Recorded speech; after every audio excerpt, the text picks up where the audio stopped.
7 years ago, Peter Laird and Kevin Eastman couldn't get a job drawing comics, so they came up with a spoof of all the usual superheroes. I ended up doing this sketch in an effort to make Pete laugh, and I jokingly had dubbed it a Ninja Turtle, which is, a contradiction where a ninja being one of the fastest human beings with a turtle, being one of the slowest animals. I had to do my own version. I changed a couple things and threw in the Teenage Mutant bit. It wasn't until the next morning that we sort of got up and looked at the drawing again and said, we should really... Who did this? Yeah, who did this? Teenage Mutant Ninja Turtles is one of the most important parts of comics history. Kevin Eastman and Peter Laird, with their mutual love and admiration for the underground comic movement, and Jack Kirby, cemented a bond that flourished their artistic partnership. Printing their Turtles comics in black and white, doing this would be cost effective. They used dual shade paper to get tones and extra texture to their pages. Dual shade allows you to apply a chemical solution, typically with a brush, over inked illustrations to reveal horizontal shading lines. The popularity of the Teenage Mutant Ninja Turtles ignited a black and white comic boom in the 80s. If you were growing up in the 90s, it was impossible to avoid the mania surrounding the Ninja Turtles. The mutant teenage turtles use martial arts to fight the bad guys. We don't know why they're teenagers. If it looks foolish to you, you don't know how to recognize a $350 million a year industry when you see it, but Alan Cox does. Eric Johansson is rushing down the aisle at Target because he's learned an important lesson. You got to get to the store as soon as it opens to get a shot at the turtle of your dreams, or one of the nearly dozen bad guys, and a costume set. No, not that one. I guess this one's not as cool. And for high rollers, the sewer playset. Want sewer swimming Donatello? Or do you want the racking? Or... I just got the racking. It's entertainment, and it seems relatively harmless. They don't provide turtle toys at child care centers like Children's World, but talk to the kids and you'd never know it. Turtle Park, they fight with the bad guys. Ninja Turtles live in the sewers. Yeah, they live underground. All this, even though in daycare they never turn on the TV show. But a lot of kids do on Channel 9 every afternoon, and come spring in a new $15 million movie. An impressive achievement for comic book characters who started in black and white with doses of bloodletting and profanity for an adolescent audience. While the comics are very gritty and violent, dealing with dark subject matter, when Eastman and Laird chose to move towards animation, they softened the Ninja Turtles as to appeal to a younger audience. This is when the mania really took effect. Unlike their previous success, this was a mammoth creative property that produced toys, video games, canned food, breakfast cereal, toothpaste, etc. Anybody can be a Ninja Turtle. You just got to buy the right stuff. It's hot in there. You start the day with your turtle towel, your turtle toothbrush, consult your watch for turtle time, get your slippers and your turtle underdacks or your turtle apron, grab your turtle cookies, and if the cartoons haven't started, there's time to read your turtle comics, sniffing all the while turtle air freshener. Turtles. Afterwards came live action movies, live shows with the Coming Out of Their Shells tour, a live action TV show, and more cartoons. IDW would get the license to produce comic books, and they would continue to do so even to this day. Even though it has sustained a successful life outside of comics, the Ninja Turtles to me is a comic first before anything else. I got the chance to talk with co-creator Kevin Eastman, who outside of the Ninja Turtles created his own publishing company, Tundra, who published such titles as The Crow and Madman. Kevin went on to own the iconic and influential Heavy Metal magazine. With your contribution to the Turtles' legacy continuing, with covers for IDW, and your involvement on the Last Ronin comic, do you see the Turtles remaining in a darker and grittier interpretation, similar to the original comics by you and Peter? Great question, because it was so much fun. In 2011, I had sold my rights to the Turtles many moons ago, and when Viacom purchased them and they started designing and getting ready to launch a new animated series and develop a new movie, but in particular to me of interest was a new comic book series. In IDW, my good friends down there had picked up the rights to it, and they invited me to join in to do a few covers and maybe consult on it creatively. And I just fell in love with head writer Tom Waltz, his concept and his direction of what he wanted to do with it. And I just adored it. I always loved the Turtles. They were a huge part of my life, and I've always been excited to do anything with the Turtles. But this was something that was right there at home base, the comics, and that's what I really love. So I joined for like 12 issues, and then suddenly it's 9, almost 10 years later, and Tom and I and the whole team at IDW completed 100 issues as of last December, which was phenomenal. And it's all your fault. I like to say that. To say that to the fans, because if you hadn't have embraced the series and come out and supported us, we wouldn't have had as much fun as we did, because it was really just absolutely wonderful in every way, shape, and form. So as we were heading towards, we're about a year away from the last issue 100, and I had told Tom about this idea that Peter and I had come up with in 1987, a concept, a story that took place 30 years in the future, and it was kind of dystopian, Dark Knight-ish influence, that kind of thing, and I really felt that the timing was perfect for bringing something like that to being. We just had such a wonderful run with the fans, with the comic series and so many other things. So we dove in head first with all respects to the original story Pete and I wrote, the original Mirage series, but because we wanted it to be something just outside of the IDW, and again leaning heavily towards incorporating some of the other Mirage universe, but definitely leaning heavily on everything Peter and I did in Mirage Studios, especially issue 1, which is this is kind of the furtherance of that. So I know I talk a lot, but to sum up, the new direction, Sophie Campbell and Tom and I still get to participate, but Sophie's at the helm right now, and she's doing a fantastic job. And the artists that she's bringing in besides herself, we are really, really enjoying it. And then in the meantime, Tom and I are 100% focused on The Last Ronin, which is just fantastic. I've been a big fan of Sophie's work for years, so it's really great to see her working on Turtles. I know she has a great affection for the characters. In other interviews, I've heard you mention the impact of Commandy and Frank Miller's Daredevil had on you, but are there any other significant pieces Kirby did that really left a lasting impression, or comics by other creators that had a similar effect? To me, that's a great question too, and because it is really, I really always like to acknowledge, certainly on behalf of both Peter and I, our love and respect and the inspiration from Jack Kirby. But there were so many, giants that we stand on the shoulders of, people that inspired us to draw and get re-energized and stay committed to a medium that's not known for, certainly back when I was a youngster wanting to be a comic book artist, it was not known for something that would pave the way to a successful career. My parents were mortified I wanted to draw comic books, but there were so many comics that I gravitated to, and to me, like Daredevil, it was a lot of the I guess you call them more grounded superheroes in perspective, like say Captain America I was a big fan. Batman, of course, I was a huge fan of, but I guess almost this Batman, Daredevil, Captain America sort of trifecta of what I really gravitated towards my style of taste and storytelling. But man, it's like I've read everything. I was a comicaholic. Did you prefer Kirby's Marvel work over his DC work, or were you just as interested in the fourth world as you were in Commandy? No, that was and it always freaked me out. And when I was younger, again, that I'd have friends that were like, "Whoa, you're like Ford or Chevy or Marvel or DC. You can't like both." And I was like, "The hell with you guys! I like both. I like both. I don't care if it's good and I like it. I like it." But no, the fourth world stuff, it's like I loved. Miracle Man was another huge favorite of mine.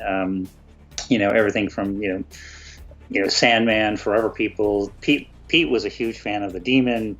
But so both Marvel and DC, we definitely had a leg in each world, and we loved all of it, especially the Kirby work. We were all hesitant to see the Turtles being portrayed with a more light-hearted and colourful approach with the original animated show.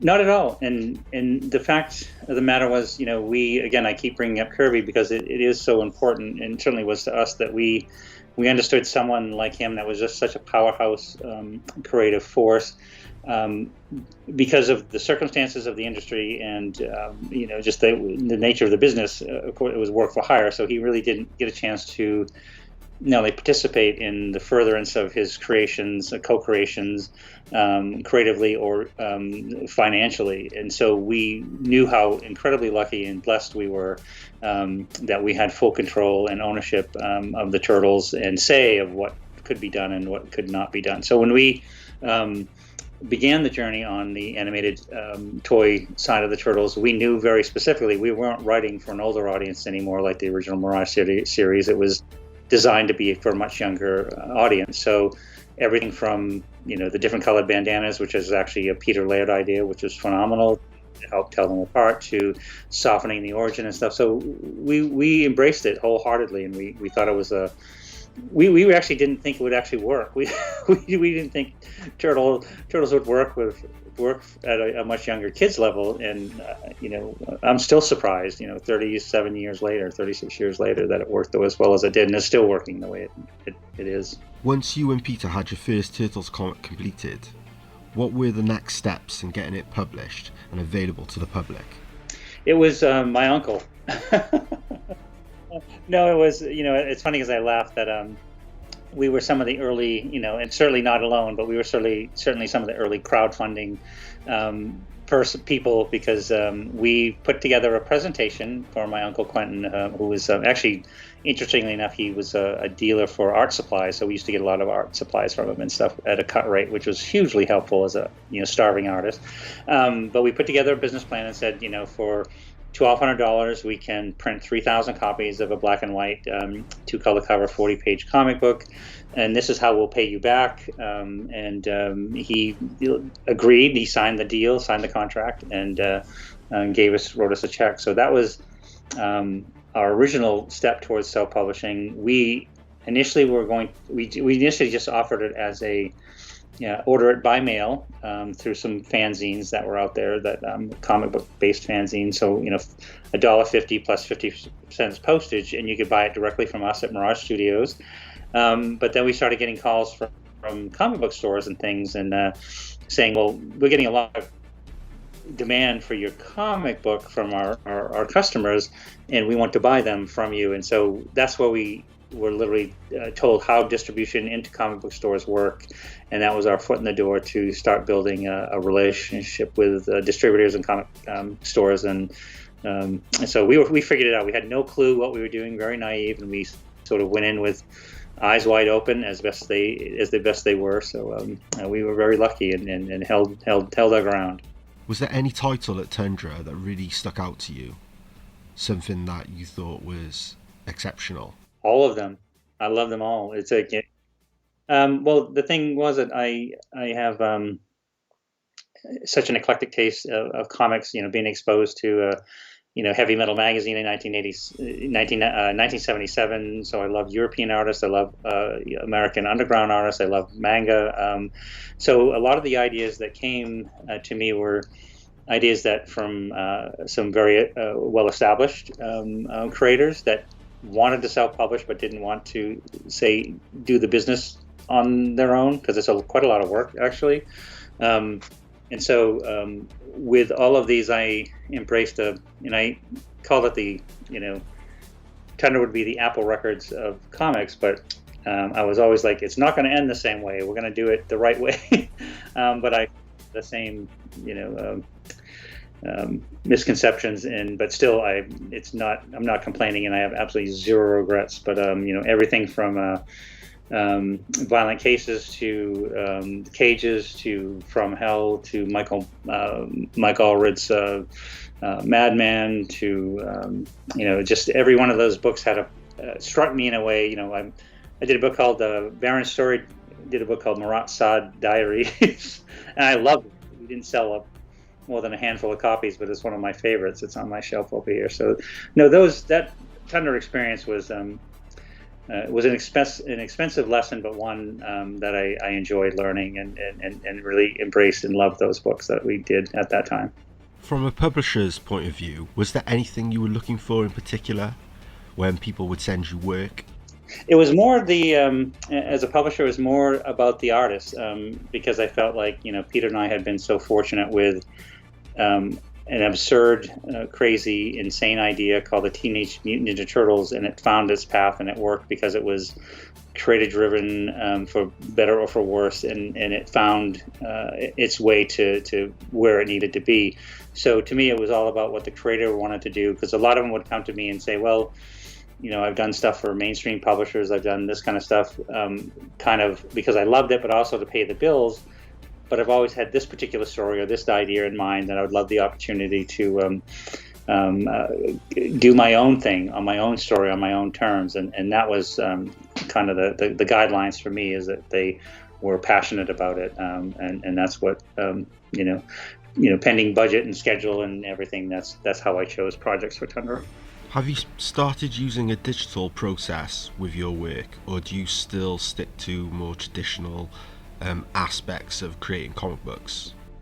No, I'm still old school, like completely, 100% old school. It's like I do, my roughs,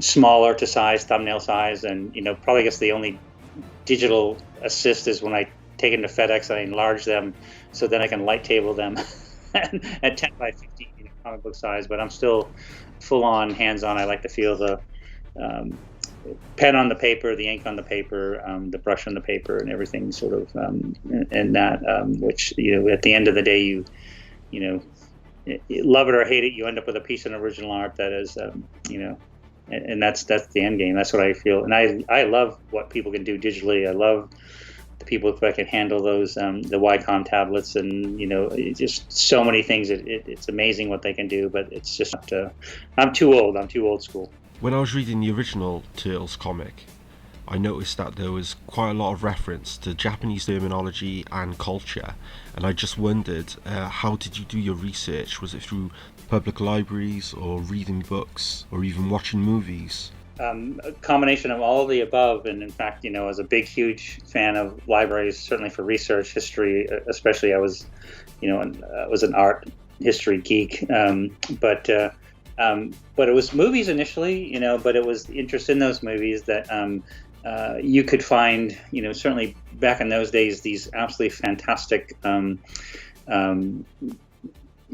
bookstores that, you go in there and it smells of molding books, and that's the best smell in the world. And you go through nooks and crannies and sections of, people that, moved out of a college thing and had a couple books on ninjutsu or martial arts or things like that. So, Peter and I did a lot of research just to sort of know how to hold the weapons, use the weapons, the terminology that we were doing. And then, what we didn't know, we learned more as things went along, but we didn't know, we just kind of made up, and it was kind of a Hail Mary that we hope nobody would be insulted. Because I think IDW are really doing great work with the Ninja Turtles.